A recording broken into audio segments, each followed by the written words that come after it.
জায়গাটা খুবই অস্থির, আসলে খুবই চমৎকার একটা জায়গা। তো গাইস, আসলে তোমরা যে যেখান থেকে দেখো আমার ভিডিওগুলো, আমাকে কমেন্ট করবা, লাইক করবা, শেয়ার করবা, আর পাশে থাকবা।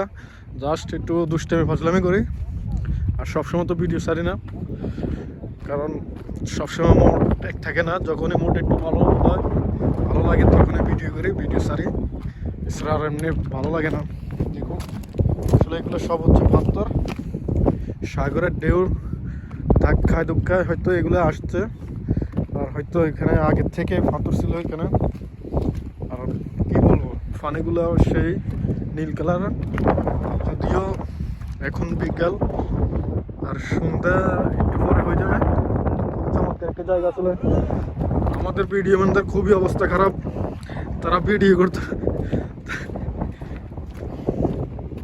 আসলে আসলে অনেক সুন্দর লাগে। কেন পরিবেশটা একদম অভাব। তো আমরা ওইখানে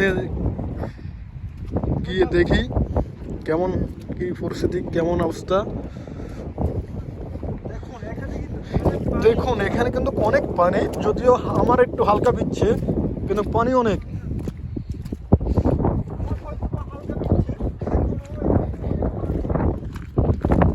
দেখুন সাগরের গর্জন, সাগরের সাউন্ড, পানির আওয়াজের কি ভয়াবহ। পানির আওয়াজ শুনুন।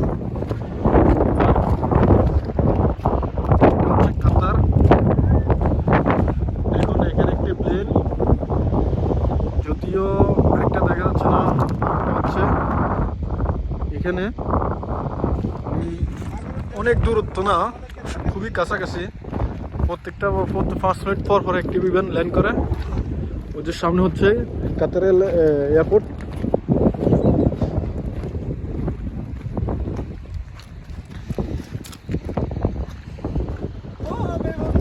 আসলে দেখুন, সূর্যটা এখনো ডুবে নাই।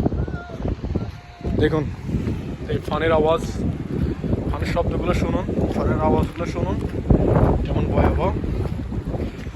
আল্লাহ পাকের নিয়ামত, আল্লাহ পাকের অশেষ রহমত। সুবহানাল্লাহ, আলহামদুলিল্লাহ, লা ইলাহা ইল্লাল্লাহ, আল্লাহু আকবার। আসলে সাগর পাড়ে আসলে বোঝা যায় আল্লাহ পাক যে কতটা দয়ালু। কেননা আল্লাহ পাক ইচ্ছা করলে একটি মুহূর্তে আমাদেরকে ফানে দিয়ে আমাদের পৃথিবীটা ধ্বংস করে দিতে পারে, কিন্তু আল্লাহ সেটা করতেছে না। তার জন্য আমরা আল্লাহর কাছে সবসময় শুকরিয়া করতে হবে। আল্লাহ পাক আমাদেরকে অনেক নিয়ামত দিচ্ছে, অনেক দয়ার, আল্লাহ পাকের অনেক দয়ার কারণে আমরা এখনো বেঁচে আছি।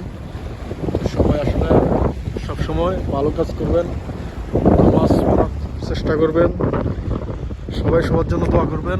বিশেষ করে এক মুসলিম অন্য মুসলিমের জন্য দোয়া করবেন সবসময়, আল্লাহ যাতে সবাইকে শান্তিতে রাখে, ভালোতে রাখে। তো আজকের জন্য ভিডিওটা এখানে শেষ করতেছি। সবাই ভালো থাকবেন।